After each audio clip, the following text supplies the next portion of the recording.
Good morning, good evening, good afternoon, जो भी जब लेक्चर देख रहा है उसके according. This is Ankita Arora back with AMA।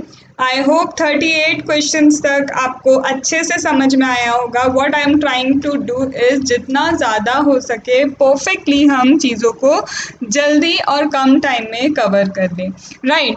Today we are going to start with problem number 39. Problem number 39 is actually a good one.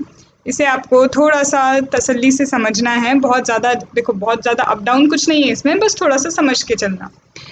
E limited है। ई limited manufacturing करती है 3 प्रोडक्ट्स की। 3 प्रोडक्ट कौन से हैं? ABC 3 प्रोडक्ट हैं जिसका बजट एस्टिमेट 14-15 का दिया है।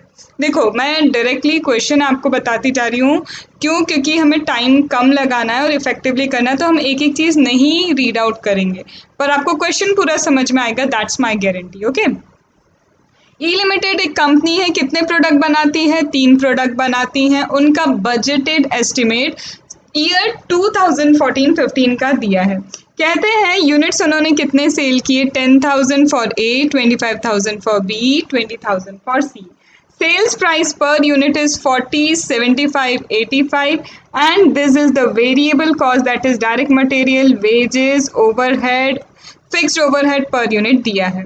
डायरेक्ट वेजेस है 2 रुपीज़ पर आवर, 1 घंटे के 2 रुपये। मतलब यहाँ पे एक चीज़ मुझे जो समझ में आई और आपको भी समझ में आनी ही चाहिए कि यहाँ नंबर ऑफ आवर्स कितने लग रहे हैं? 4 आवर्स फॉर पर यूनिट। यहाँ पे नंबर ऑफ आवर्स हैं 6 और यहाँ नंबर ऑफ आवर्स हैं 5 पर यूनिट के लिए, राइट। फिर इसके बाद क्या बोला है? इसके बाद बोला है after finalisation of about manufacturing schedule. ये सारा स्केड्यूल वगैरह बनने के बाद जो समझ में आया वो ये कि प्रेजेंटली ये 80% कैपेसिटी ही यूज़ कर रहे हैं। Presently they are using only 80% of the capacity. अब यहाँ पे क्या बोला है? यहाँ पे प्रोडक्शन एक्टिविटी इस तरह की है यहाँ पे कि इंटरचेंजेबली यूज़ हो सकती हैं तीनों प्रोडक्ट्स में। जो प्रोडक्शन की कैपेसिटी है वो इस तरह से है कि ए के लिए भी आप यूज़ कर सकते हैं, बी के लिए भी कर सकते हैं, सी के लिए भी, मतलब दे आर इंटरचेंजेबल, राइट। अब यहाँ पे क्या बोलते हैं? इन्हें क्या करना है? They want to improve what? इन्हें क्या करना है? They want to improve profitability अच्छी करनी है, अच्छी बात है। तो उसके लिए कुछ 3 प्रपोजल देते हैं। वो 3 प्रोडक्ट मैन्युफैक्चर हो रहे हैं, यहाँ पे 80% कैपेसिटी पे काम हो रहा है। प्रॉफिटेबिलिटी को इंक्रीमेंट करने के लिए, इम्प्रूव करने के लिए 3 प्रपोजल हमारे सामने आते हैं। फर्स्ट इज ए प्रोडक्ट को आप बिल्कुल डिसकंटिन्यू कर दो। किसको डिसकंटिन्यू कर रहे हैं? ए प्रोडक्ट को discontinue. When you will discontinue product ए, तो ए प्रोडक्ट में जो 4 घंटे लगते थे एक यूनिट को बनाने के लिए और टोटल कितना लग रहा था? 10,000 यूनिट बनते थे। इसका मतलब 40 आवर्स क्या होंगे? 40,000 आवर्स फ्री हो जाएंगे। आप बोल रहे हैं प्रोडक्ट ए को डिसकंटिन्यू कर दो, तो ए को हम चलो डिसकंटिन्यू करते हैं, तो कंटिन्यू नहीं करने से 40,000 जो आवर्स हैं वो मुझे फ्री मिलेंगे, राइट। वो मुझे क्या मिल जाएंगे? फ्री मिल जाएंगे। चलो, ये बात तो यहाँ समझ में आई। अब बोलते हैं ये जो 40,000 की कैपेसिटी, 40,000 आवर्स की जो कैपेसिटी रिलीज हुई है, उसे या तो बी में यूज़ कर लो या सी में यूज़ कर लो, क्योंकि हमने बोला है ना इंटरचेंजेबली यूज़ हो सकता है, बी में भी हो सकता है, सी में भी यूज़ हो सकता है, कैसे भी यूज़ हो सकता है। तो they could be use interchangeably, B और सी में कैसे भी यूज़ हो सकता है। या फिर क्या करो, इसको इक्वली शेयर करो, या फिर क्या करना है, इसे आपको इक्वली शेयर करना है। You have to share it what? Equally. The fixed cost of product A is avoidable. ये जो ए की फिक्स्ड कॉस्ट है ये क्या है? Avoidable. Fixed cost of product ए क्या है? प्रोडक्ट ए की फिक्स्ड कॉस्ट अवॉइडेबल है। Expected change in the material cost and selling price subject to utilization of product A's capacity are as under। अब यहाँ पे क्या बोलते हैं? आपने ए को डिसकंटिन्यू किया, या तो वो रिलीज कैपेसिटी बी में यूज़ करो या ए में यूज़ करो, या फिर बी और सी इक्वली बना लो। यहाँ पे जो फिक्स्ड कॉस्ट है ए का अवॉइडेबल है, that means specific fixed cost है, that is specific fixed cost. यहाँ बोलते हैं कुछ एक्सपेक्टेड चेंजेस आ रहे हैं मटेरियल और सेलिंग प्राइस की कॉस्ट में। मटेरियल एंड सेल्स प्राइस की कॉस्ट में कुछ चेंजेस हैं और वो चेंज क्या है? चेंज ये है प्रोडक्ट ए की कैपेसिटी के लिए ही subject to the utilisation of product as capacity product B का जो प्राइस है मटेरियल का वो 10% बढ़ जाएगा और सेल्स क्या होंगी 2% सेल प्राइस रिड्यूस करनी होगी। जस्ट बिकॉज ए को आप डिसकंटिन्यू कर रहे हो बी बना रहे हो तो आपका सेल्स प्राइस आपको कम करना पड़ेगा, आप मान सकते हैं डिमांड बढ़ाने के लिए, लेकिन मटेरियल कॉस्ट 5% बढ़ जाएगी। वहीं प्रोडक्ट सी की मटेरियल कॉस्ट 5% इंक्रीज होगी और sales price will reduce by 2%। Sales price कितने से रिड्यूस हो जाएगा? It will reduce by 2%। ये तो हो गई पहली बात, ये उन्होंने प्रपोजल दे दिया। फिर बोलते हैं डिसकंटिन्यू करो प्रोडक्ट ए को। ठीक है भैया, अभी तो यही बोला था कि डिसकंटिन्यू करेंगे, लेकिन अब जो आइडल कैपेसिटी होगी उसमें बनाएंगे न्यू प्रोडक्ट बी। अब जो आइडियल कैपेसिटी है उसमें हम न्यू प्रोडक्ट बनाएंगे, new product D for meeting an export demand. ठीक है, कोई एक्सपोर्ट डिमांड है उसको पूरा करने के लिए हम क्या करेंगे? प्रोडक्ट डी बनाएंगे जिसकी पर यूनिट कॉस्ट डेटा हमें दिया है कि उसको सेल करेंगे 60 में, उसका मटेरियल कॉस्ट है 28 एंड उसकी वेजेस हैं 3 रुपीज़ पर आवर। इसका मतलब 4 आवर्स लगेंगे। यहाँ भी डी को बनाने में 4 आवर्स लगते हैं क्योंकि टोटल 12 लग रहे हैं, 1 घंटे के 3 रुपए हैं तो 4 घंटे टोटल प्रोडक्ट डी को बनाने में लगते हैं। वेरिएबल ओवरहेड दिया है और टोटल फिक्स्ड कॉस्ट दी है। ये हो गया दूसरा प्रपोजल। पहला प्रपोजल था कि ए को डिसकंटिन्यू करके या तो बी में लगाओ या सी को में लगाओ या फिर बी और सी में इक्वली लगा दीजिए, थोड़ा सा मटेरियल और सेलिंग प्राइस में चेंज आएगा। सेकेंड प्रपोजल है ए को डिसकंटिन्यू करो और डी प्रोडक्ट बना लो। और थर्ड आता है, थर्ड कहता है तीनों को, ए बी सी तीनों को कंटिन्यू करो, कोई दिक्कत नहीं है, बिल्कुल कंटिन्यू करके रखो, लेकिन आप ए उतना ही बनाओगे। लेकिन आपको क्या करना है? Just a minute, product A B C are continuously run and ये जो आइडियल कैपेसिटी है ना आपके पास, ये जो बची हुई कैपेसिटी है किसकी, 80% पे आप यूज़ कर रहे हो। आपकी आइडियल कैपेसिटी कितनी है? 80% है, उसमें से 20% आइडियल है, आप यूज़ कर रहे हो 80% और आपके पास आइडियल कैपेसिटी कितनी है? 20% है। तो बोलते हैं ये जो आइडियल कैपेसिटी है, hire out the ideal capacity fixing a price in such a way, इस आइडियल कैपेसिटी को आप हायर कर दो इस तरह से कि सेम रेट ऑफ प्रॉफिट पर direct labour hour is obtained in original budgeted estimate. कि ये जो हायर करोगे ना आप आइडियल कैपेसिटी, तो ये जितने घंटे आप हायर करोगे उसके लिए आपको कितना पैसा मिलेगा?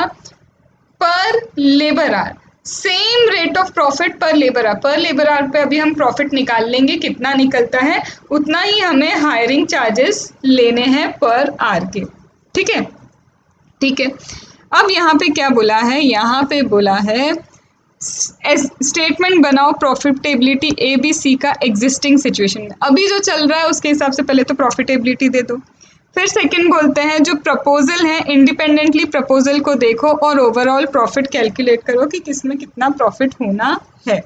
ठीक है, तो हर प्रपोजल का हमें ओवरऑल प्रॉफिट निकालना है। फिर बोलते हैं what proposal should be accepted, कौन सा एक्सेप्ट करें ताकि कंपनी का ओवरऑल प्रॉफिट मैक्सिमाइज हो। तो ये तो हमें पता ही था ऐसा होना है। तो अब देखो एग्जिस्टिंग सिचुएशन में प्रॉफिट निकालने में कोई बहुत बड़ी बात नहीं है, आपको डायरेक्टली क्या करना है, यहाँ से देखो सेल्स तुम्हें पता है, सेल्स प्राइस क्या है, तुम्हें यहाँ पे वेरिएबल कॉस्ट पता है, तो यहाँ पे तुम क्या करो directly sales price A B C का लिख सकते हो। ए का 40, 75, 85, ए का 40, बी का 75, सी का 85 सेल्स प्राइस लिखा। ओवरऑल वेरिएबल कॉस्ट को मैंने टोटल कर लिया, जो direct material, labour, variable overhead की थी, ये रहा direct material, wages, variable overhead, ये तीनों को टोटल करा और यहाँ पे इन तीनों का टोटल मैंने लिख दिया। ठीक है, क्या मैं सेल्स में से वेरिएबल कॉस्ट माइनस करूँ तो कंट्रीब्यूशन आता है आजकल? यस मैम आता है। सेल्स यूनिट कितनी है लिखा तो ओवरऑल टोटल कंट्रीब्यूशन निकाल सकती हूँ। मुझे फिक्स्ड कॉस्ट भी दे के रखा है 16, 18, 20, तो मैंने ये पर यूनिट दिया है, लेकिन आप जानते हैं फिक्स्ड ओवरहेड हम ओवरऑल निकाल रहे हैं, तो यहाँ पे ओवरऑल फिक्स्ड ओवरहेड मैंने देखा तो ये कितना होता है 16 × 10,000। और इसी तरह से आप क्या करेंगे, total contribution minus fixed cost, तो ओवरऑल प्रॉफिट इतना है, लेकिन ए लॉस देता है, बी और सी प्रॉफिट देते हैं। ये एग्जिस्टिंग सिचुएशन है, यहाँ पे भी वही मिल रहा है, लेकिन हमने क्या कर दिया, उसको प्रॉपरली ओवरऑल कंपनी का निकाला है। हमने यहाँ पे क्या किया है, एग्जिस्टिंग सिचुएशन में ओवरऑल कंपनी का प्रॉफिट निकाल लिया। क्या यहाँ तक बातें आपको समझ में आई?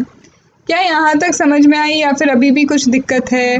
दिक्कत हो तो पूछना बनता है, ठीक है।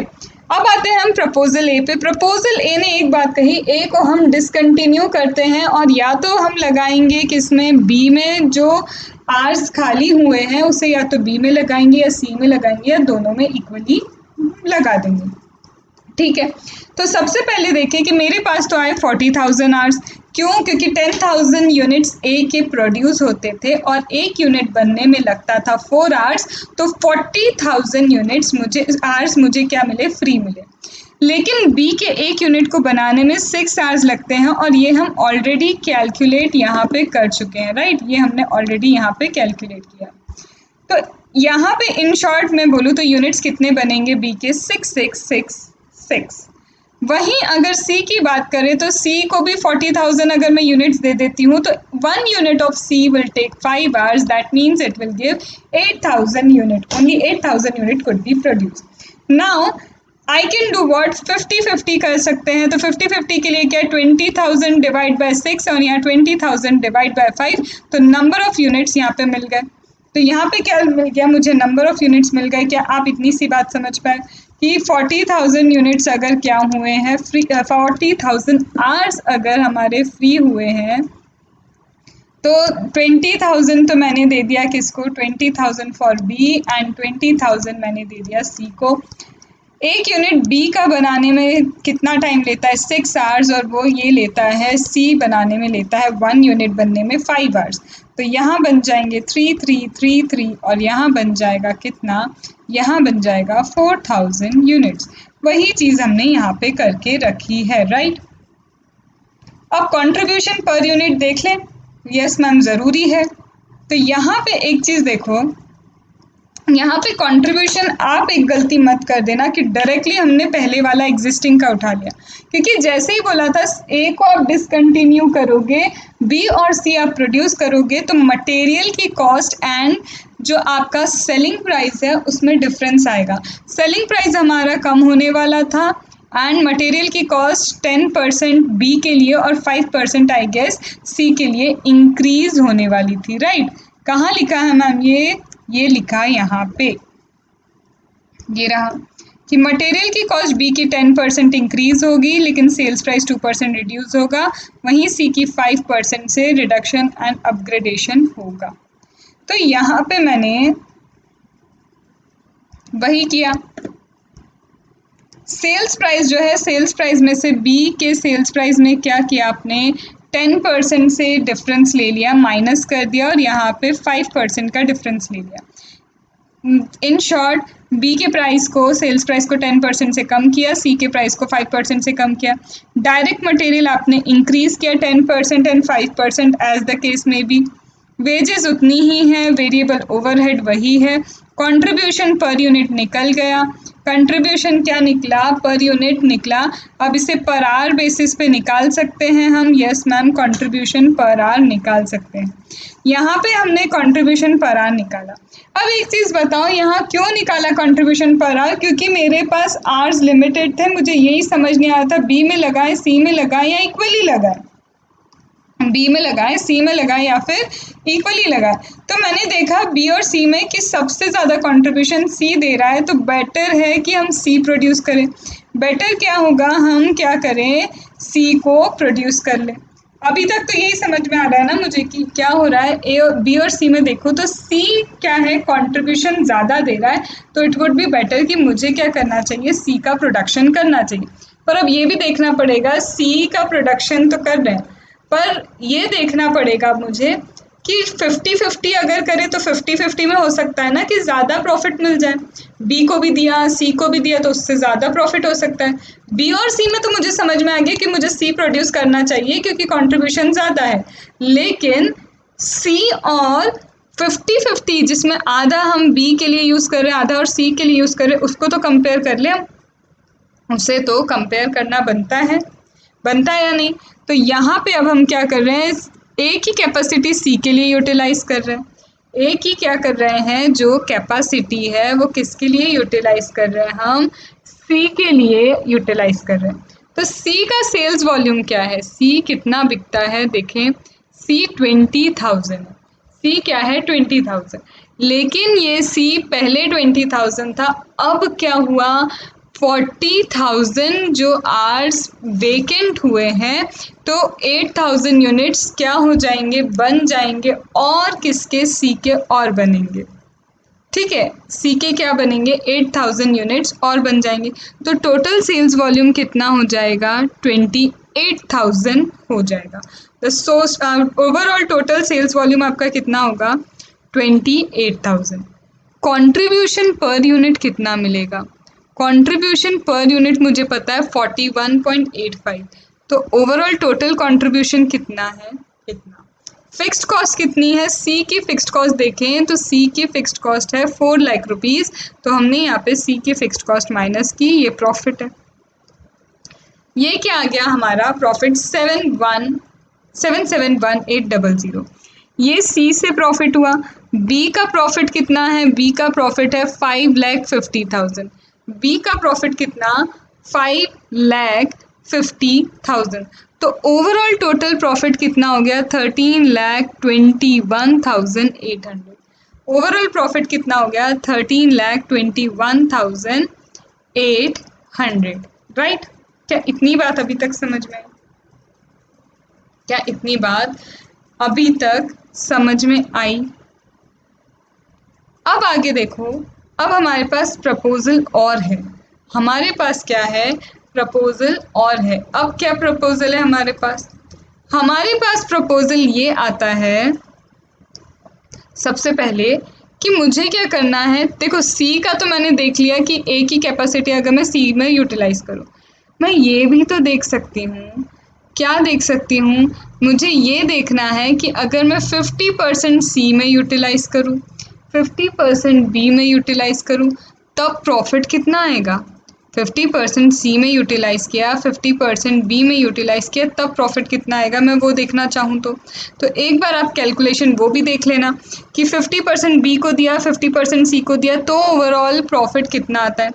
उन दोनों में भी आपको कंपेयर करके समझ में आएगा कि एक्चुअल में हमें क्या करना है, बी को दे, सी को दे, या फिर बी एंड सी को दे। ठीक है, बी और सी दोनों को दे। अब आगे फिर हमारा प्रपोजल बी है, प्रपोजल बी बोलता है, क्या बोलता है, आपकी अभी एग्जिस्टिंग कैपेसिटी कितनी है, हमारी अभी एग्जिस्टिंग कैपेसिटी है 2,90,000 आवर्स। कैसे पता चला, ऐसे पता चला कि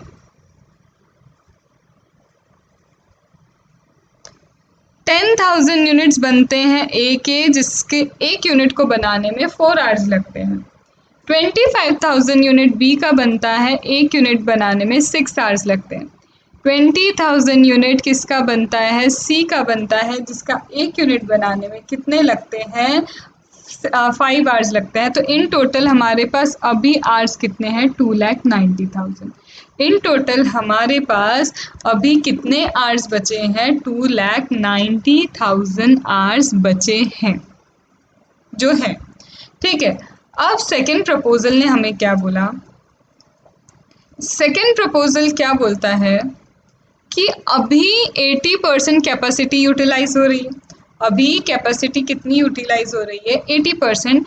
अगर जो एक्स्ट्रा कैपेसिटी है, जो क्या है, एक्स्ट्रा कैपेसिटी है, तो यहाँ पे 80% कितना है, 2,90,000, तो 100% निकालना है मुझे, या फिर ये बोलो कि 20% वो आइडियल कैपेसिटी कितनी बची है मेरे पास, तो मेरे पास आइडियल कैपेसिटी इतनी बची है।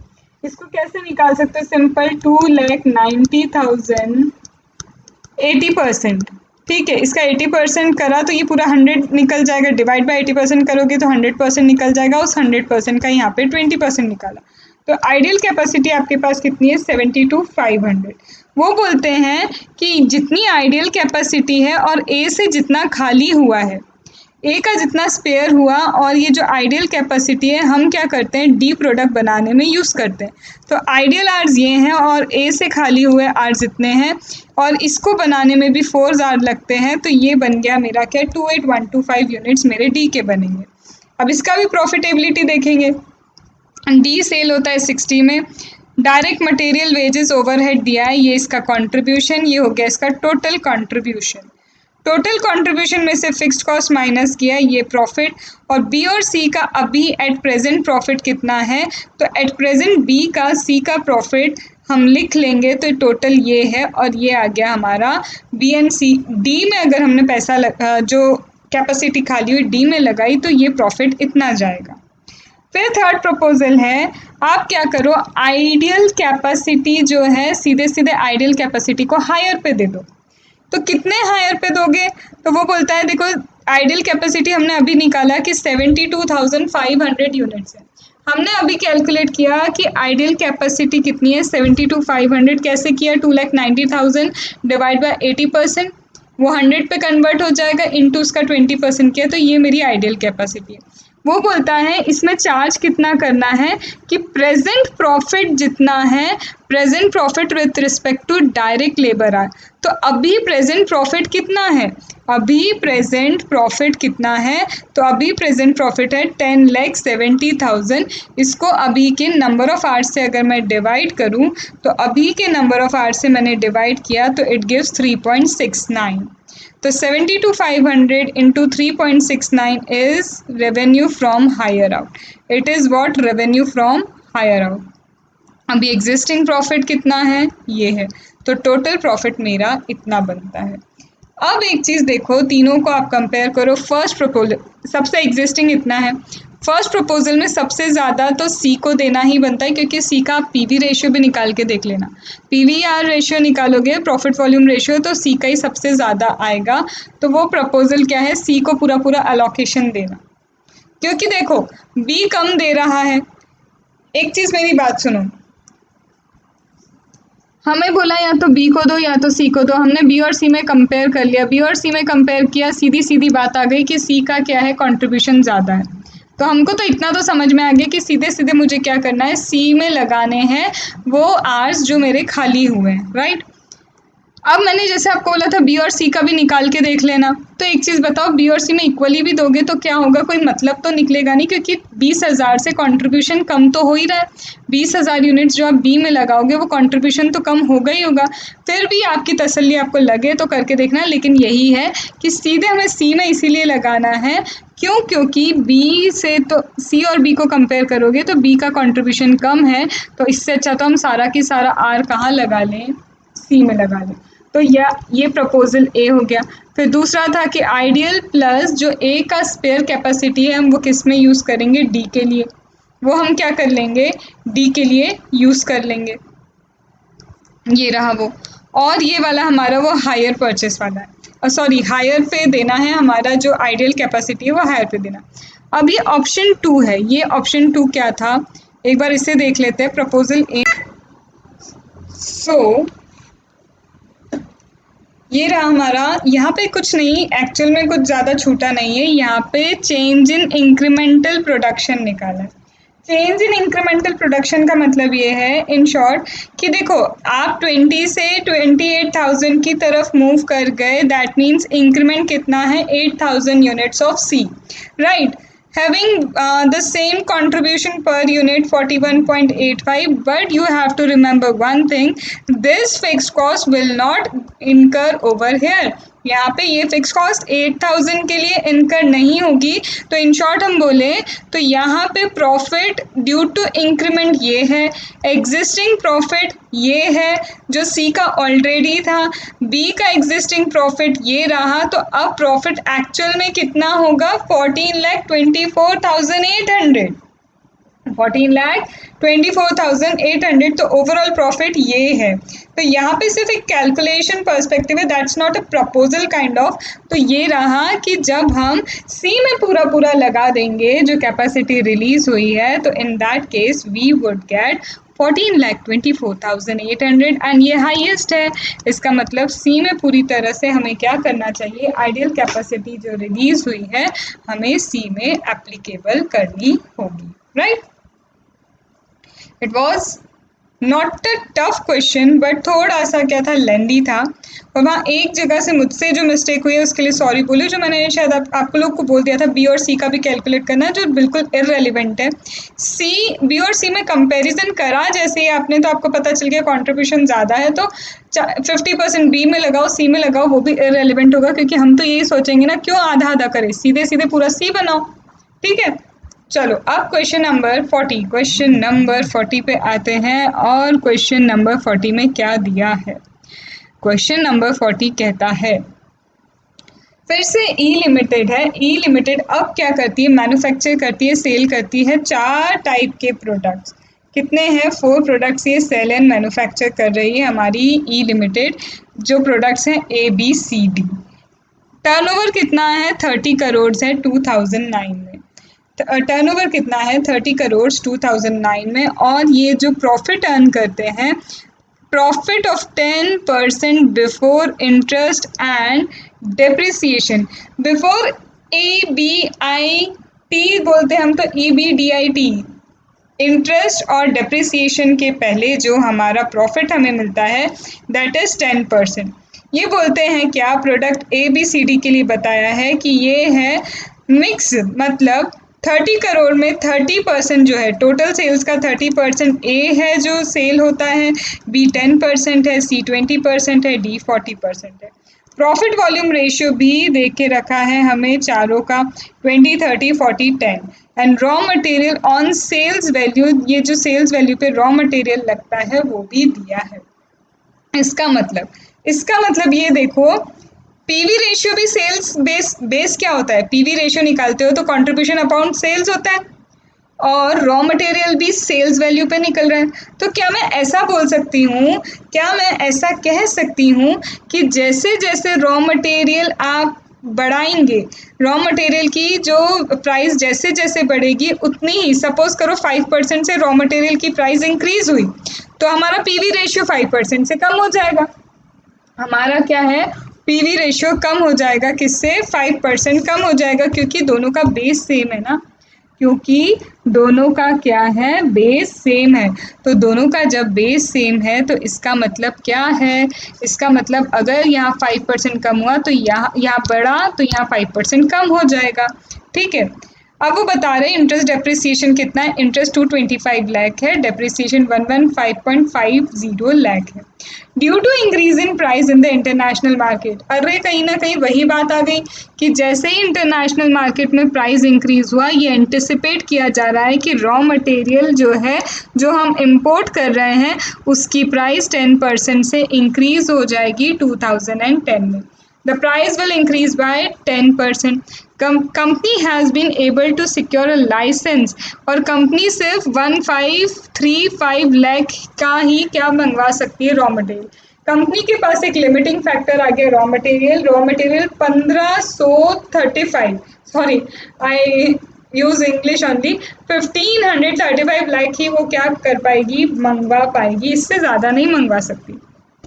In order to counteract the increase in cost of raw material, the company is contemplating to revise the product mix. अब जैसे ही क्या हुआ, रॉ मटेरियल प्राइस इंक्रीज हुआ, ये बोलते हैं हमें प्रोडक्ट मिक्स रिवाइज करना है, प्रोडक्ट मिक्स कंट्रीब्यूशन बेसिस पे रिवाइज होगा। यहाँ बोलते हैं मार्केट का सर्वे किया, और सर्वे करके ये पता चला है कि each of the product ABC का जो सेल्स पोटेंशियल है, ABC के सेल्स पोटेंशियल को up to 30% of total sales value increase किया जा सकता है। अप टू 30% मतलब जितना है उससे आप इतना करो कि वो 30% तक आ जाए। सपोज करो यहाँ पे क्या है, 30 करोड़ का 30%, ये ऑलरेडी 30% पे वर्क कर रहा है। यहाँ आप देखो, यहाँ देखो समझो, ये ऑलरेडी 30% पे वर्क कर रहा है। 30 करोड़ का 30%, तो इससे इंक्रीज नहीं कर सकते, पर यहाँ 20% इंक्रीज हो सकता है या 10% इंक्रीज हो सकता है, यहाँ कोई स्कोप नहीं है, तो वहाँ दिया भी नहीं है, ठीक है। समझ रहे हो? अप टू का मतलब समझ रही है, गड़बड़ मत करना मत करना मत करना। कोई inventory of the finish goods वगैरह कुछ भी नहीं है। हमें प्रोडक्ट मिक्स निकालना है और प्रॉफिटेबिलिटी देना है। हमें प्रोडक्ट मिक्स निकालना है, प्रॉफिटेबिलिटी देना है, ये क्वेश्चन है। ई लिमिटेड 4 प्रोडक्ट बनाती है, ओवरऑल टोटल 30 करोड़ का सेल है। Profit before interest before depreciation 10% होता है। और यहाँ पे प्रोडक्ट मिक्स, यहाँ पे हमें दिया है सेल्स मिक्स, यहाँ दिया है पीवी रेशियो, हमें दिया है रॉ मटेरियल, जिनका सेम बेस है, सेल्स वैल्यू सेम बेस जो है सेम है, मतलब सेल्स वैल्यू पीवी रेशियो के लिए भी बेस आता है, रॉ मटेरियल के लिए भी आता है। हमें दिया इंटरेस्ट डेप्रिसिएशन कितना होगा। हमें बोला है रॉ मटेरियल के प्राइसेस 10% से बढ़ने वाले हैं और सिर्फ 15-35 लाख तक का रॉ मटेरियल मंगवाया जा सकता है। रिवाइज करना चाहते हैं प्रोडक्ट मिक्स और बोल रहे हैं ए बी सी को ऐसा कुछ कर सकते हैं कि up to 30% of sales value इन्हें सेल किया जा सकता है। तो अब बताइए कि सेल्स कितनी होनी चाहिए, ये प्रोडक्ट मिक्स क्या होना चाहिए। सबसे पहले रिवाइज कर लेते हैं पीवी रेशियो। जैसा कि मैंने कहा था कि जब सेम बेस है, बेस सेम है, तो इतना समझो यहाँ पे अगर हमारा रॉ मटेरियल क्या है, बढ़ता है 10% से, तो 10% से हमारा पीवी रेशियो कम होगा। 10% से पीवी रेशियो कम होगा। ये है हमारा एग्जिस्टिंग पीवी रेशियो। इसको आपको क्या करना है, इसे आपको रिवाइज करना है। रॉ मटेरियल कितना इंक्रीज हो रहा है, रॉ मटेरियल इंक्रीज हो रहा है 10% से। रॉ मटेरियल कितने से इंक्रीज हो रहा है, रॉ मटेरियल 10% से इंक्रीज हो रहा है, राइट। अब यहाँ पे सीधी सी बात है, जब 10% से इंक्रीज होता है रॉ मटेरियल, रॉ मटेरियल कितने से इंक्रीज होता है, 10% से इंक्रीज होता है, तो हमारा पीवी रेशियो उतने से डिक्रीज होता है। कहाँ है रॉ मटेरियल, 35। रॉ मटेरियल कितना दिया है, 35। तो यहाँ पे ये जो रॉ मटेरियल 35 दिया, इसका 10% हो गया 3.5। 3.5% से जब रॉ मटेरियल इंक्रीज होगा, मतलब ये हो जाएगा 38.5। तो क्या मैं ये बोल सकती हूँ, इसमें मुझे 3.5% माइनस कर देना चाहिए, that means 20 minus 3.5 will give 16.5। वही किया मैंने। 3.5 का इंक्रीज होगा रॉ मटेरियल में, ये हो गया इंक्रीज, प्लस कर दिया, और यहाँ मैंने पीवी रेशियो उतने से माइनस कर दिया। फिर था यहाँ पे 40, बी के लिए रॉ मटेरियल कितना था, 40 आ रहा था वहाँ पे उसका परसेंटेज। 40 का 10% 4 होता है, 4 से यहाँ इंक्रीमेंट होगा तो ये 44 हो गया, और ये कम हो जाएगा, ये 26 हो गया। इसी तरह से आप सी और डी के लिए भी कैलकुलेट कर सकते हैं। इसी तरह से आप क्या कर सकते हैं, सी के लिए, डी के लिए कैलकुलेट कर सकते हैं। यहाँ तक आई बात समझ में? यहाँ तक क्या आपको बात समझ में आ गई है? क्यों? क्योंकि यहाँ पे बेस सेम था। यहाँ क्या था, बेस सेम था, तो सेम बेस होने के कारण हम ये डायरेक्टली कर पा रहे हैं। सेम बेस के कारण हम क्या कर पा रहे हैं, डायरेक्टली इसे कर पा रहे हैं। ठीक है। अब अगर मैं ऐसा बोलना चाहूँ, अगर मैं ऐसा बोलना चाहूँ, क्या बोलना चाह रही हूँ मैं, कि सपोज करो आप wait, sorry for the disturbance. चलो, तो यहाँ पे हमने क्या निकाल लिया, रिवाइज कर लिया, क्या रॉ मटेरियल रिवाइज कर लिया हमने, कंट्रीब्यूशन को रिवाइज कर लिया। अब रैंकिंग देने के लिए हम क्या करेंगे, हमारे पास रॉ मटेरियल अब लिमिटिंग फैक्टर है, राइट। रॉ मटेरियल क्या है, मेरा लिमिटिंग फैक्टर है। तो क्या मैं ये बोलूँ, कंट्रीब्यूशन पर रॉ मटेरियल मैं निकाल सकती हूँ क्या, कंट्रीब्यूशन पर रॉ मटेरियल। तो मेरा कंट्रीब्यूशन कितना है, मेरा अब रिवाइज कंट्रीब्यूशन है 6.5। रॉ मटेरियल कितना है, 38.5।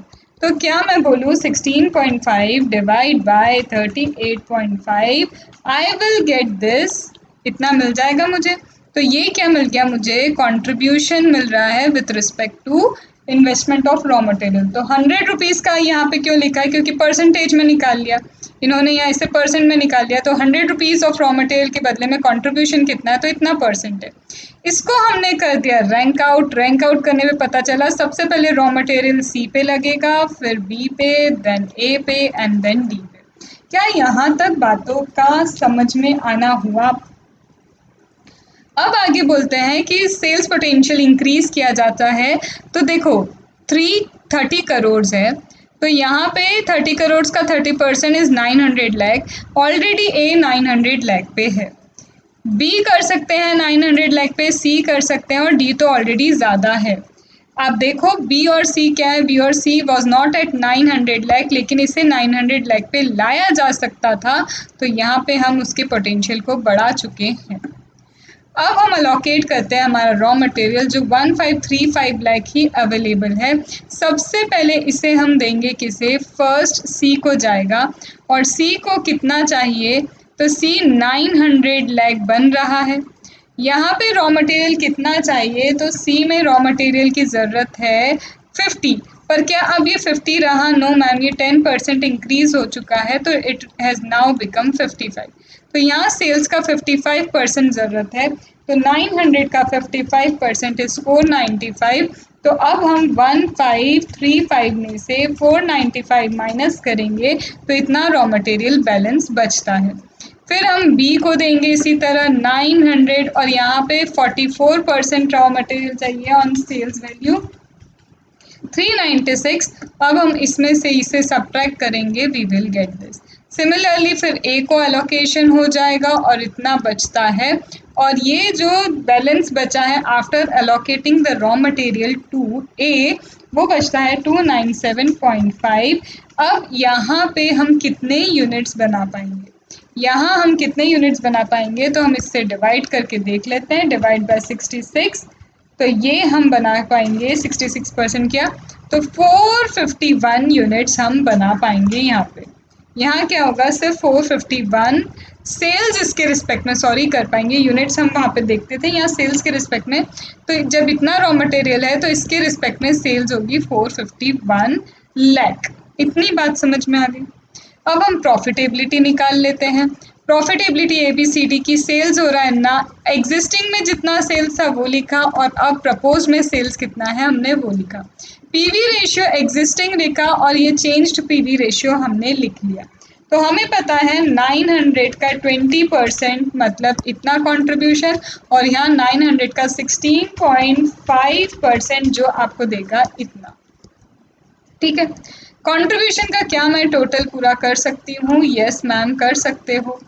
अब यहाँ पे मैंने दोनों ईयर्स का कहीं बोला नहीं था, पर आपने दोनों ईयर्स का क्यों कंट्रीब्यूशन निकाला, तो दोनों ईयर्स का मैंने कंट्रीब्यूशन इसलिए निकाला है क्योंकि मेरे पास क्या नहीं था, मुझे प्रॉफिटेबिलिटी पूछी गई थी। कब की प्रॉफिटेबिलिटी पूछी है क्वेश्चन में, देखो 2010 की, 2010 की प्रॉफिटेबिलिटी पूछी जब सारे चेंजेस हो चुके हैं, लेकिन मुझे कहीं भी फिक्स्ड कॉस्ट से रिलेटेड कुछ भी नहीं दिया है।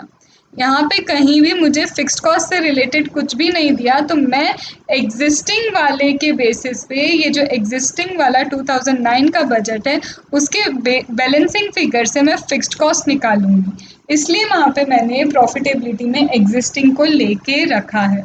तो यहाँ तक तो आपको समझ में आया होगा, मैंने अभी कंट्रीब्यूशन पूरा लिखा। मुझे पता है डेप्रिसिएशन कितना है, मुझे पता है इंटरेस्ट कितना है, मुझे ये भी पता है कि 10% प्रॉफिट बनता है। When I know profit, when I know depreciation, when I know interest, तो क्या मैं बैक कैलकुलेशन से फिक्स्ड कॉस्ट नहीं निकाल सकती? क्या मैं बैक कैलकुलेशन करके फिक्स्ड कॉस्ट नहीं निकाल सकती? तो बैलेंसिंग फिगर मेरा क्या निकल जाएगा, contribution minus profit before depreciation and interest, मेरा बैलेंसिंग फिगर निकल जाएगा फिक्स्ड कॉस्ट। मेरा बैलेंसिंग फिगर कितना निकलेगा, फिक्स्ड कॉस्ट 330 फिक्स्ड कॉस्ट है जो मैं यहाँ पे भी यूज़ कर लूँगी, तो मुझे क्या मिल जाएगा, यहाँ 330 फिक्स्ड कॉस्ट, फिर वही मुझे क्या करना है, डेप्रिसिएशन प्रॉफिट 10% होगा, 10% बिफोर डेप्रिसिएशन इंटरेस्ट, मुझे पता है डेप्रिसिएशन कितना है, मुझे पता है इंटरेस्ट कितना है, तो ये मेरा प्रॉफिट बिफोर टैक्स कैलकुलेट हो जाएगा, ये मेरा प्रॉफिटेबिलिटी स्टेटमेंट आ जाएगा। अब मुझे एक बच्चे ने ये कमेंट किया था, मैम आप तो सिर्फ पीएम पढ़ के बता रहे हो। मैं पढ़ के नहीं बता रही हूँ, यहाँ पे मैं कोशिश कर रही हूँ आपको पूरा एक्सप्लेन कर दूँ, क्योंकि अगर आप खुद से करने जाओगे, आई बेट यू आप इन 2 क्वेश्चन में ही 1 घंटे के ऊपर लगा चुके होगे, और वो भी इतने कॉन्फिडेंस से नहीं। मुझे समझाना है तो मैं स्लो चल रही हूँ, तो मैं समझाते समझाते आपको चल रही हूँ, तो टाइम लग रहा है। पर आप खुद से करोगे इससे ज़्यादा टाइम लगाओगे, फिर लिख के देखोगे। अब आपने मेरा 2 की स्पीड पे सुनो, चाहे 1.75 या 1.5 की स्पीड पे सुनो, आपको एक बार समझ में आ गया तब आप इजीली क्वेश्चंस कर पाओगे and you know the difference okay. अब ये जो क्वेश्चन है बड़ा छोटा सा क्वेश्चन है, बहुत छोटा है, क्वेश्चन नंबर 41, बट आईसीआई ने इसका जो सॉल्यूशन किया है वो देखा जाए तो अननेसेसरी एक्सटेंशन ऑफ सॉल्यूशन है। सेक्शन ये जो हमारा सॉल्यूशन है, सॉल्यूशन नंबर 41, अननेसेसरी एक्सटेंड किया है, जो इजीली भी हमें समझ में आ जाता था। देखो समझाती हूँ मैं आपको, बहुत ज़्यादा कुछ है नहीं इसमें, इट्स अ इजी क्वेश्चन। देखो वीसी लिमिटेड 2 प्रोडक्ट सेल करता है P and Q. VC limited जो है, वीसी लिमिटेड 2 प्रोडक्ट सेल कर रहा है, एक प्रोडक्ट है पी, एक प्रोडक्ट है क्यू। सेलिंग प्राइस पी का 1800 है, क्यू का 2160 है। वेरिएबल कॉस्ट पी की 900 है, क्यू की 1800 है। फिक्स्ड प्रोडक्शन सेलिंग कॉस्ट है 88,000। ठीक है, ये सब चीज़ें दी हैं। Company has 2 production cells option. Company के पास 2 ऑप्शन है।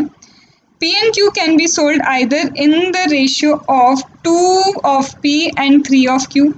अब यहाँ क्या है, कंपनी के पास सेल्स ऑप्शन 2 हैं। P के 2 यूनिट बेच सकती है और Q के 3 यूनिट, या फिर P का 1 यूनिट बेचें, Q के 2 यूनिट्स। ध्यान से सुनना मेरी बात, वो क्या बोल रहा है। P के आप क्या करो, P के 2 यूनिट्स बेच दो, 2 units of P and 3 units of Q, मतलब बॉक्स में कितने हैं टोटल 5 यूनिट्स। या फिर आप क्या करो, 1 यूनिट P का बेचो और 2 यूनिट्स Q के बेचो, मतलब टोटल कितने हैं 3 यूनिट्स। ये ऑप्शन है। अब वो बोल रहे हैं ऑप्टिमल मिक्स निकालो। ऑप्टिमल मिक्स निकालो मतलब किसमें ज़्यादा प्रॉफिट होगा। अब एक चीज़ बताओ, ये जो P और Q है ये प्रोडक्ट सेम है। P Q क्या है, प्रोडक्ट सेम है, राइट। जब P Q प्रोडक्ट सेम है, इनका मैं कंट्रीब्यूशन निकाल लेती हूँ, तो बट ऑब्वियस 5 यूनिट्स जब मैं सेल करूँगी तो मुझे ज़्यादा ही प्रॉफिट मिलेगा। तो ऑप्टिमल प्रोडक्ट मिक्स तो मेरा यही हुआ ना, 2P 3Q। क्यों क्यों समझो, क्यों, क्योंकि प्रोडक्ट सेम है, प्रोडक्ट सेम, ठीक है, क्वांटिटी ज़्यादा इसकी, तो बट ऑब्वियस मुझे कंट्रीब्यूशन यहाँ ज़्यादा मिलेगा। अब मैं कंट्रीब्यूशन एक बार कैलकुलेट भी कर लेती हूँ। पी क्यू है, पी का सेल प्राइस पता है, क्यू का सेल्स प्राइस पता है, दोनों का वेरिएबल कॉस्ट पता है, हम कंट्रीब्यूशन निकाल सकते हैं। अब 2 यूनिट आप पी के बेचोगे प्लस 3 यूनिट आप क्यू के बेचोगे, ठीक है, इतना सेल किया। तो ये देखो 2 यूनिट्स पी के, इसमें मिलेगा आपको कितना कंट्रीब्यूशन, 2880। वहीं आप अगर यहाँ पे ये वाला करोगे, जब 1 यूनिट पी का जाता है एंड 2 यूनिट्स क्यू के जाते हैं, तो यहाँ पे भी आप निकाल सकते हो, 1 यूनिट पे 900, 2 यूनिट पे 360, तो यहाँ आपका कितना हो जाएगा 1620। यहाँ कितना होगा 1620, इतना कंट्रीब्यूशन मिलेगा मुझे। बट ऑब्वियस है कंट्रीब्यूशन कहाँ ज़्यादा मिलेगा, मुझे कंट्रीब्यूशन फर्स्ट ऑप्शन में ही ज़्यादा मिलेगा। अब आप बोलेंगे मैम हो सकता है कंपेरेबल नहीं हो, कंपेरेबल नहीं है तो एवरेज निकाल लो। एवरेज 2880 है, 2880 divide by 5, contribution per unit तो निकाल सकते हैं और यहाँ पे भी कंट्रीब्यूशन पर यूनिट निकाल सकते हैं। कंट्रीब्यूशन पर यूनिट यहाँ पे 2880 डिवाइड बाय 5 अगर हम करते हैं, it give 576 and 1620 divide by 3, this give 540। तो भी आप देखो ना, यहीं पे आपको कंट्रीब्यूशन पर यूनिट ज़्यादा मिल रहा है। पर इंस्टीट्यूट ने अननेसेसरी पहले क्या किया, अननेसेसरी पहले ब्रेक इवन पॉइंट निकाला। Break even point is fixed cost divide by contribution per unit. Fixed cost 88,000 दिया है, कंट्रीब्यूशन उस यूनिट पे हमें पता है कितना है, ये निकल गया ब्रेक इवन पॉइंट। यहाँ पे इसका मतलब आपको 30.56 यूनिट्स बेचने होंगे। 30.56 यूनिट्स क्या करने होंगे, बेचने होंगे। तो पी के कितने होंगे, 2 यूनिट्स जाएंगे, क्यू के 3 यूनिट्स जाएंगे, तो अप्रॉक्सीमेट यहाँ पे होगा 61 यूनिट्स, यहाँ हो जाएंगे 92 यूनिट्स। अब इसे वो कन्वर्ट किस में कर रहे हैं, ब्रेक इवन इन सेल्स। तो सेल्स से उन्होंने मल्टीप्लाई कर दिया, तो total sales, break even sales उन्होंने निकाल दी कितनी होती है। सिमिलरली वो यहाँ पे भी वही कर रहे हैं। फिर क्या कर रहे हैं, इन दोनों को क्या कर रहे हैं, अलग से फिर से कंपेयर कर रहे हैं, तो आंसर यहाँ पे देखो आगे जाके उन्होंने एवरेज कंट्रीब्यूशन के बेसिस पे ही आंसर दिया है, but I really don't know क्यों ब्रेक इवन पॉइंट निकालना जस्ट बिकॉज फिक्स्ड कॉस्ट दी है इसलिए, तो इट वॉज इररेलेवेंट। आप चाहो तो डायरेक्टली ऐसा जैसे मैंने बताया कंट्रीब्यूशन पर यूनिट निकालो और उसके बेसिस पे अभी आप बता दोगे कि एवरेज ऑन एन एवरेज भी आप उधर से देख के बता दोगे कि ऑप्टिमल प्रोडक्ट मिक्स क्या है, ठीक है। तो that was question number 41। Solution was actually irrelevant solution था, ठीक है। अब आते हैं क्वेश्चन नंबर 42। क्वेश्चन नंबर 42 जो है, wait okay, this is again a very very very simple kind of question. करते हैं, बहुत इजी है, कुछ भी नहीं है इसमें। सो द क्वेश्चन नंबर 42 किसके बारे में है? 42 is about NP limited. NP limited के दो प्रोडक्ट हैं P and Q. NP limited के कितने प्रोडक्ट्स हैं? दो प्रोडक्ट हैं P and Q. The budget, draft budget next month का दे के रखा है। प्रोडक्शन एंड सेल्स यूनिट कितनी है? 40-80,000। Sales price per unit have been given, total cost given, machine hours per unit given, maximum sales potential has been given to us. दो product P Q, next month का budget जिसमें production sales कितना होना है, sales price, total cost, machine hour, maximum sales potential सब कुछ दिया है। फिक्स्ड एक्सपेंस एस्टिमेट की जा रहे हैं 9,60,000। फिक्स्ड एक्सपेंस कितने बोल रहे हैं ये लोग? 9,60,000 per month. The company absorbs fixed overhead on the basis of machine hour. ये जो fixed overhead है ये machine hour के basis पे absorb किए जाते हैं, which are fully utilized by budgeted production and cannot be further increased. और ये जो fixed expense 9,60,000 है, बजट ओवरहेड को मशीन आवर रेट से रिकवर किया जाता है, which are fully utilised by budgeted production. और ये पूरा क्या है, मशीन आवर जो है यहाँ पे क्या लिखा है, ये पूरा यूटिलाइज किया जाता है जितना बजटेड प्रोडक्शन हमने लिया है उसके लिए पूरे ही मशीन आवर्स यूज हो जाते हैं, और अब आप इन मशीन आवर्स को इंक्रीज नहीं कर सकते। You can not increase the machine our. When the budget was discussed, जब ये बजट डिस्कस किया गया था, managing director state that product mix should be altered. अब ये हमारा जो मैनेजिंग डायरेक्टर कहता है प्रोडक्ट मिक्स को ऑल्टर करना चाहिए। मार्केटिंग डायरेक्टर बोलते हैं कि क्यों ना एक नया प्रोडक्ट सी लेके आया जाए, each unit of which take 1.5 machine hours. C का यूनिट इंट्रोड्यूस करें, और ये जो सी का यूनिट आप इंट्रोड्यूस कर रहे हैं it will take 1.5 hours to produce. However, a processing wet involving capital outlay of 2 lakh is to be installed for processing the product C. However, capital जो इन्वॉल्व होगी 2 लाख रुपए का हमें क्या करना होगा, कैपिटल आउटफ्लो करना होगा, ठीक है। Additional fixed overhead that relates to this wait is, और इसी वेट से रिलेटेड 60,000 का एक फिक्स्ड ओवरहेड भी होगा। वेरिएबल कॉस्ट जो प्रोडक्ट सी से रिलेटेड है वो 21 रुपीज़ पर यूनिट है। दो प्रोडक्ट बनते हैं पी क्यू, 40,000 80,000 उसका बजट एंड सेल्स है। इस बजट के अकॉर्डिंग जो मशीन आवर्स हैं वो पूरे यूज़ हो जाते हैं एंड इन्हें इंक्रीज नहीं किया जा सकता। मैनेजिंग डायरेक्टर बोलता है कि प्रोडक्ट मिक्स को हमें थोड़ा ऑल्टर करना चाहिए ताकि प्रॉफिट मैक्सिमम हो पाए, ऑप्टिमम हो पाए।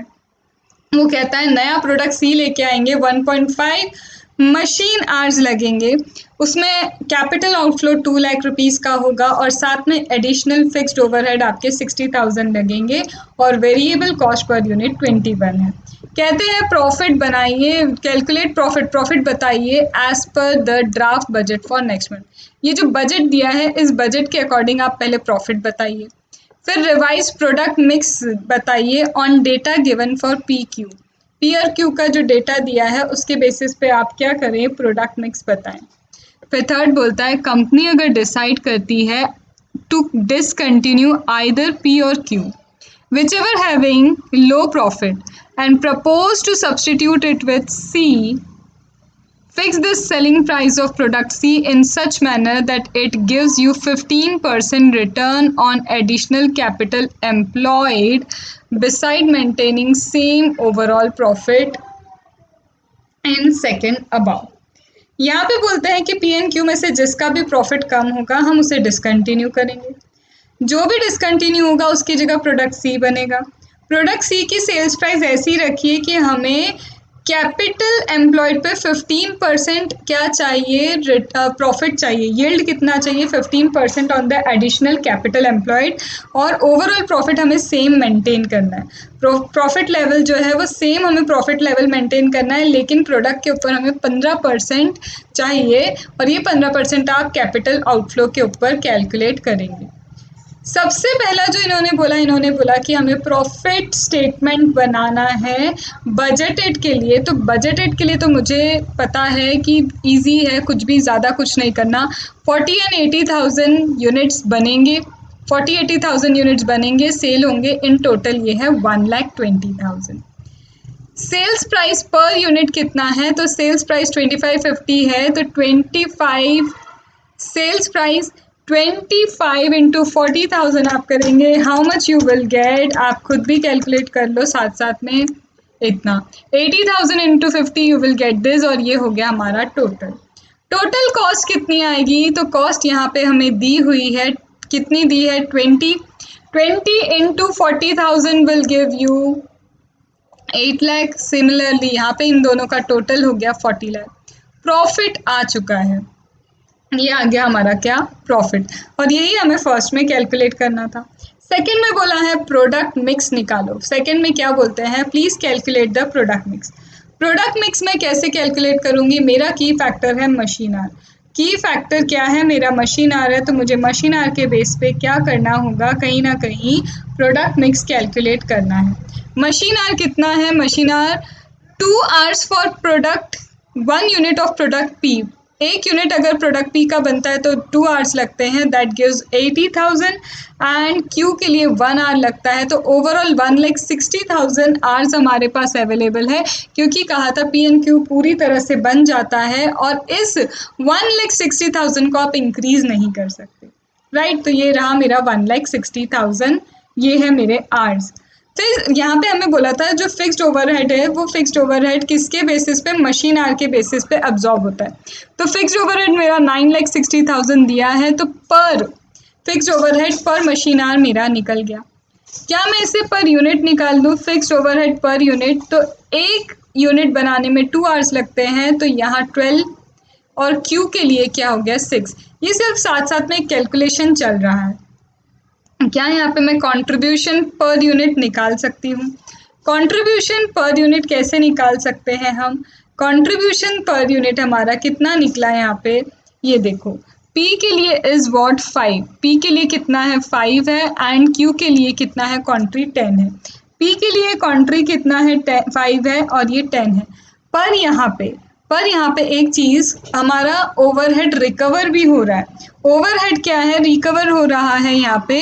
तो क्या मैं ऐसा कर सकती हूँ 12 एंड 6 को यहाँ पे प्लस कर दूँ, तो ओवरऑल कितना हो गया, कंट्रीब्यूशन जो मुझे मिल रहा है 17 है।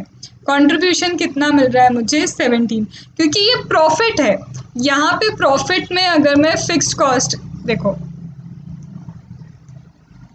ये मेरा प्रॉफिट है, प्रॉफिट प्लस फिक्स्ड कॉस्ट करेंगे तो हमें कंट्री मिल जाएगा। तो यहाँ वही किया है, कंट्रीब्यूशन पर यूनिट निकालने के लिए प्रॉफिट प्लस फिक्स्ड कॉस्ट इन्होंने कर लिया।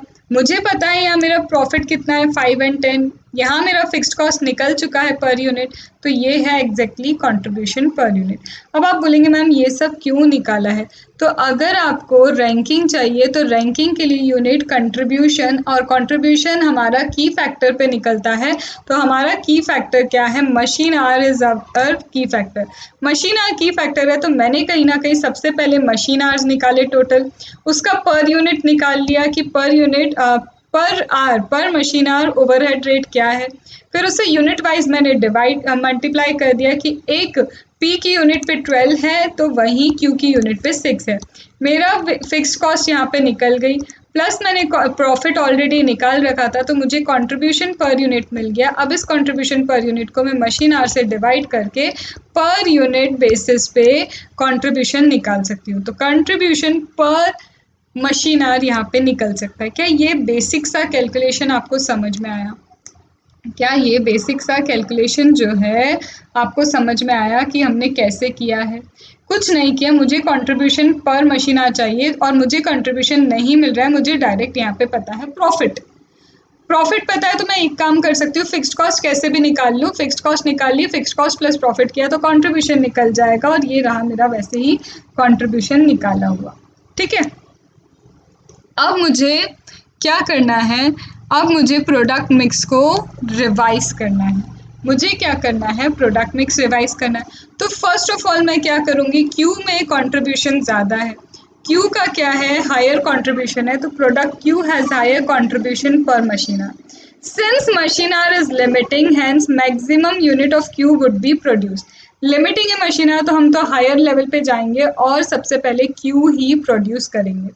क्यू के कितने बन जाएंगे, क्यू के कितने बन जाने चाहिए, तो ये देखिए, this will however maximum sales potential of Q is 1 lakh। अब maximum sales potential Q की कितनी दी के रखी है हमें, ये दिया है 1 लाख, वहीं P की है 60,000। तो मैं पूरा 1 लाख यहाँ बना लूँ, और 1 लाख ऑफ Q बनाने के लिए पूरे 1 लाख आवर्स लग जाएंगे, क्योंकि Q का एक यूनिट बनाने में एक घंटा लगता है।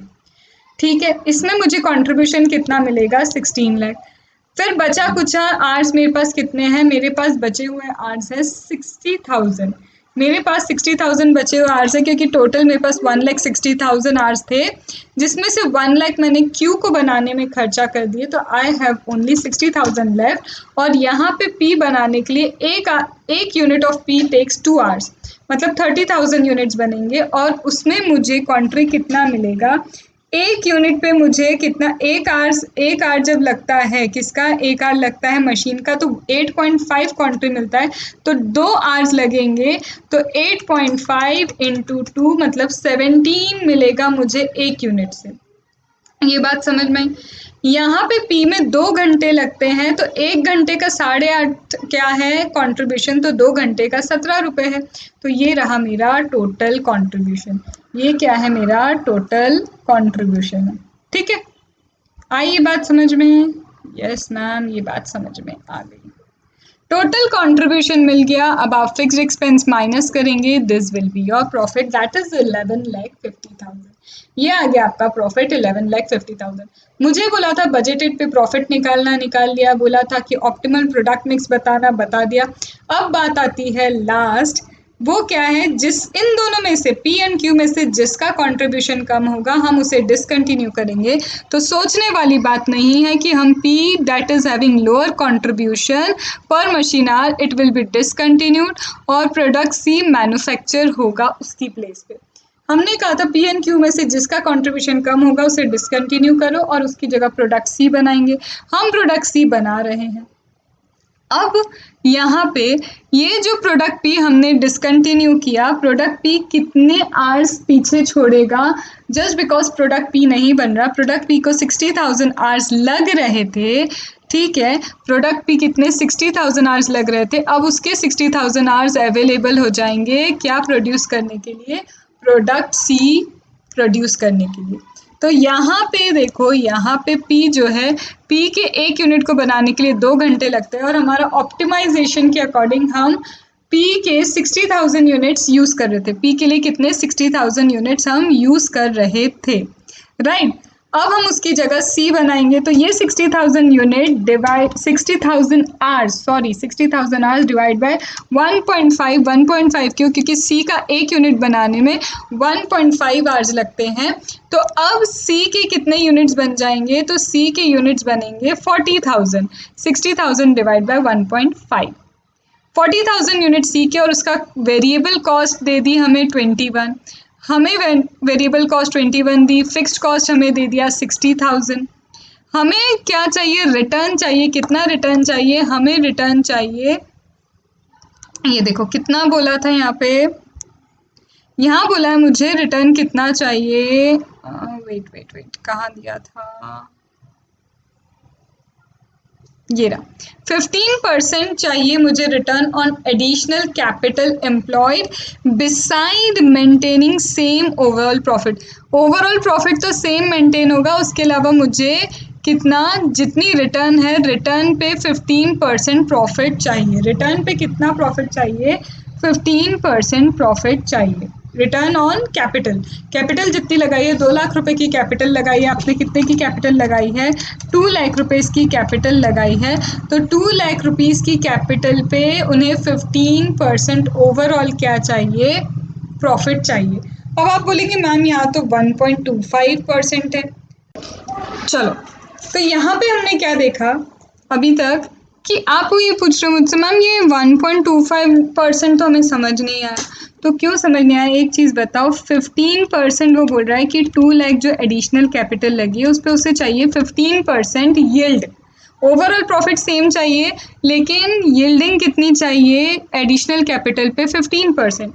वो 15% पर एनम दिया है, वो 15% क्या दिया है? पर एनम दिया है। पर मुझे यहाँ पे पूरा कैलकुलेशन में पर मंथ के अकॉर्डिंग कर रही हूँ। यहाँ जो कैलकुलेशन है पूरा वो किससे हो रहा है? वो हो रहा है पर मंथ।